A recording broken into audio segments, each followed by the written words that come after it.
So we got JayDaYoungan and his mom. If you haven't hit that notification bell or that like button, make sure that you do if you enjoy the content. Now, as for, JayDaYoungan and his whole situation, I didn't really know too much on it. I'm not sure if it's just because I didn't read on it or basically it wasn't, really told until now. And this is with JayDaYoungan's mom. So she ended up going on Instagram Live. I don't know why now, but I guess people was asking about it. She just, started talking about his situation and, how it went down. And I pretty much, thought that he ended up passing away, right there on the scene. But it seemed like, he ended up passing away 7 hours afterwards.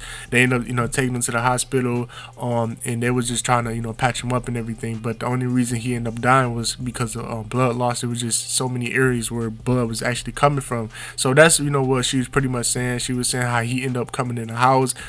She didn't really notice it at first, but then she ended up seeing that he just had a lot of bullet holes, and he actually said something to her before he died, and he's basically said that he said he not gonna make it, and he loved his mom. So that was kind of crazy. It was sad. So it's a lot of details that we didn't really know about until now.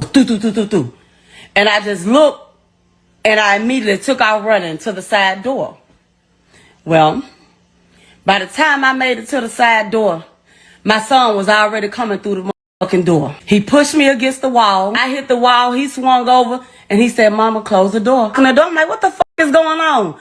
And when I turned and looked, all I seen was my son standing there with holes all in his body. And pretty much after that, she speaking on how JayDaYoungan was on the ground at the house, and I guess the police had came by that time, and they could care less about him. They wasn't even worried about him, and she had to pick him up along with the lady that was around. So that was kind of crazy. But the next topic about the situation I want to talk about is her talking about JayDaYoungan was alive for at least 7 hours. So I didn't think he even survived. So the fact that he was just laying there on the ground for that long while they was I guess conducting and trying to figure out what actually happened. But yeah, if he would have got there a little bit quicker, and they was able to assess him, get on the table, do the surgery, and keep him kind of stable throughout the whole situation, I feel like he could have actually made it. But they can care less, and I guess from their perspective, they probably already knew JayDaYoungan in the city or whatever, and they said it was bound to happen. And they just probably tired of or insensitive to the back and forth. Jay lived about 7 hours after that. They had to take him into surgery. Jay had many. He had many. I feel like it was a setup. Yes, I do. I do. One motherfucking shooter. One person.